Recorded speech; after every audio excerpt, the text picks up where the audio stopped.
ఏమంటారు ఇన్ఫ్లుయెన్స్ అంటూ ఉంటాం కదా, అంటే సీజనల్ వ్యాధులు కాస్త ఇంపాక్ట్ చూపించే అవకాశం ఉంటుంది. కాబట్టి ఈ సందర్భంలో ఈ టైంలో నిలిపివేయడం కరెక్టేనా? మీరేమనుకుంటారు? కమెంట్ చేయండి. ఒక్కసారి మా ప్రతినిధి మధు దగ్గరకు వెళ్ళే ప్రయత్నం చేస్తున్నాను. మధు, ఇటు ఆరోగ్యశ్రీ సేవలను ఈరోజు అర్ధరాత్రి నుంచి నిలిపివేస్తామని చెప్పి ప్రైవేట్ హాస్పిటల్స్ అసోసియేషన్ నిర్ణయం తీసుకున్న నేపథ్యంలో ఎటువంటి ఇంపాక్ట్ చూపించే అవకాశం ఉంది?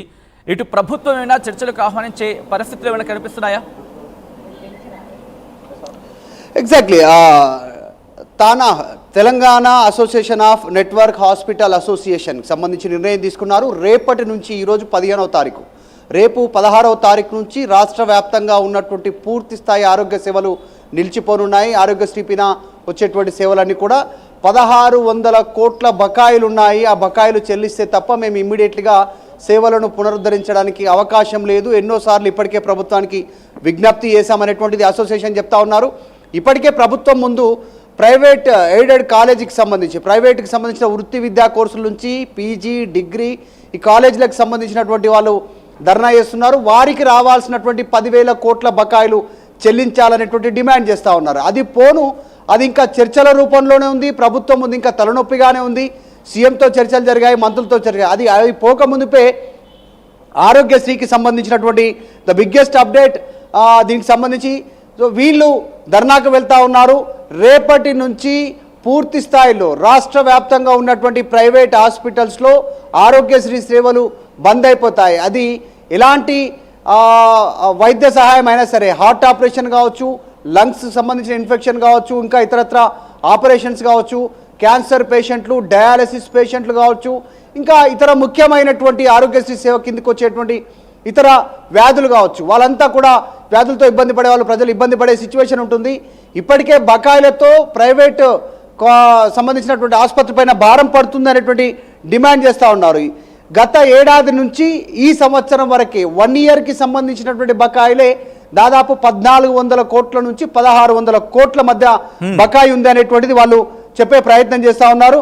సో నిర్వహణకు ఖర్చులు లేవు, సిబ్బందికి జీతాలు ఇవ్వలేకపోతా ఉన్నాం, దానికి సంబంధించినటువంటి నిర్వహణ చేయలేకపోతా ఉన్నాం, ఆసుపత్రి నిర్వహణ కరెక్ట్గా మెయింటైన్ చేయలేకపోతున్నాం. ఈ సమస్యలో సతమతం అవుతా ఉన్నాం.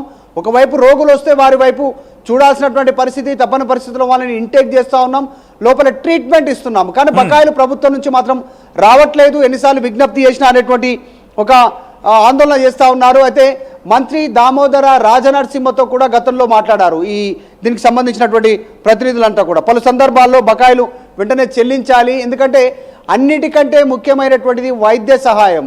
ఇప్పుడు విద్యార్థులకు సంబంధించిన విషయంలో ప్రభుత్వం డిలే చేయడానికి 1 వారం 10 రోజులు డిలే చేసినా నడుస్తుందేమో, కానీ ఫీజు బకాయిలకు సంబంధించి వైద్య సహాయానికి అలా లేదు. ప్రాణాలు కోల్పోయేటువంటి సిచ్యువేషన్ ఉంటుంది, ప్రభుత్వం అబాసు పాలయ్యేటువంటి పరిస్థితి ఉంటుంది.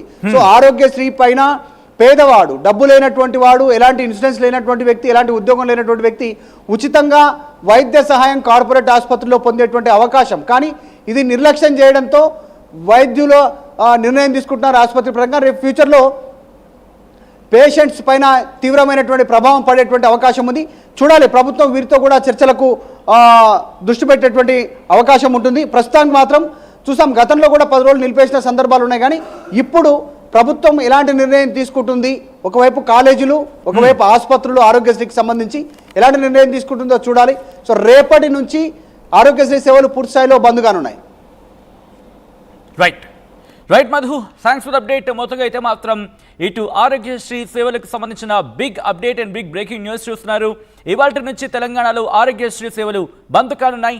అర్ధరాత్రి నుంచి ఆరోగ్యశ్రీ సేవలు నిలిపివేస్తున్నట్లు ప్రకటించింది ప్రైవేట్ నెట్వర్క్ హాస్పిటల్స్ అసోసియేషన్.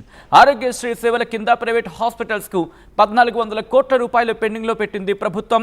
బకాయిలు చెల్లించుకుంటే సమ్మెకు వెళ్తామని ఆగస్టు 31న ప్రభుత్వానికి ప్రైవేట్ హాస్పిటల్స్ అల్టిమేటం జారీ చేసింది.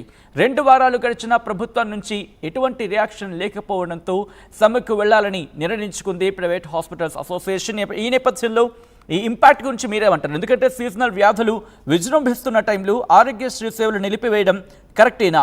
మీరేమనుకుంటున్నారు? కమెంట్ చేయండి, ఎస్ ఆర్ నో. ఇప్పటికీ కొంతమంది కమెంట్ చేయడం, ఇన్ఫాక్ట్ కొంతమంది కమెంట్ చేస్తారు, కొంతమంది పోల్లో పార్టిసిపేట్ చేశారు. దాదాపుగా నో అంటూ 86% మంది, 80 నుంచి 90% మంది అంటున్నారు. ఎస్ అంటూ 10 నుంచి 20% మంది అంటున్నారంటే బహుశా అడ్వాంటేజ్ ఏమైనా తీసుకునే ప్రయత్నం చేస్తున్నారు. పరిస్థితిని అడ్వాంటేజ్ తీసుకునే సందర్భమా?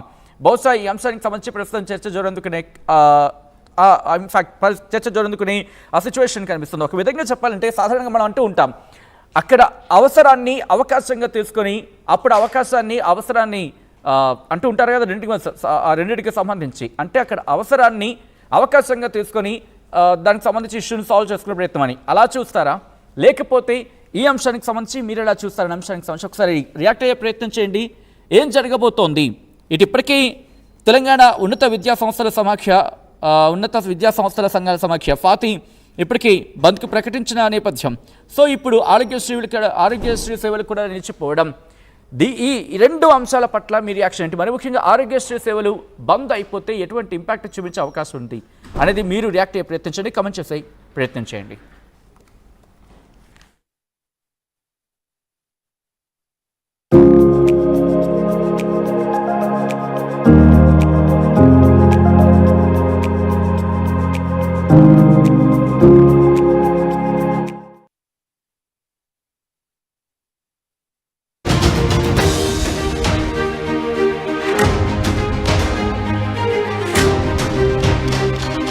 బ్రేకింగ్ న్యూస్ చూస్తున్నారు.